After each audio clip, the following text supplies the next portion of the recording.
দুইটা political party থেকে দুইটা প্রধান এই সময়ে পলিটিক্যাল পার্টির পক্ষ থেকে আসলে যেভাবে বিভিন্ন আমাদেরকে মনে করেন যে অন্ধের হাতি দেখানোর মতো করে বলা হচ্ছে যে এটাই হাতি, কানটাই হাতি, পাটা হাতি,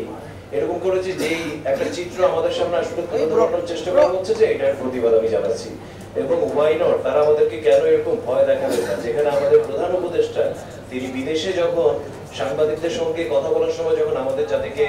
বলেন যে আমরা আসলে টাকার বিনিময়ে ভোট দিয়ে দেই, তখন আমাদের পলিটিক্যাল পার্টিগুলো যে এটা বলছে, এখানে আসলে খুব বেশি আমি আবার অবাকও হচ্ছি না। সো এই দুটো বিষয় আছে।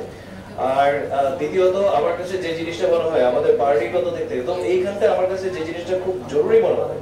যে আমরা যে রাষ্ট্র সংস্কারের কথা বলি, এখানটা আসলে প্রথমত পলিটিক্যাল পার্টিগুলোর সংস্কার খুবই জরুরি এবং এটা নিয়ে আসলে আপনাদের সবার আরো বেশি বেশি কথা বলা খুব দরকার। আর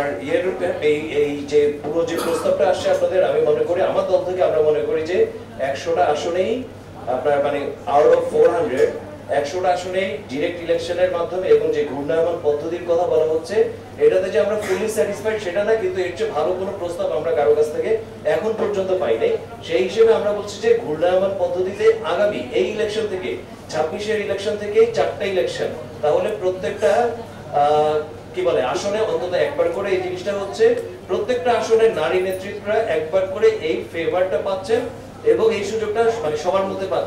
আসছে। এবং যেই আলাপটা আবার আসছে যে কোন নেতারা আপনার দুইবারের জন্য একবারের জন্য ছেড়ে দিবেন কিনা, আমার মনে হয় যে 17 বছর আমরা যেহেতু ছেড়ে দিচ্ছি,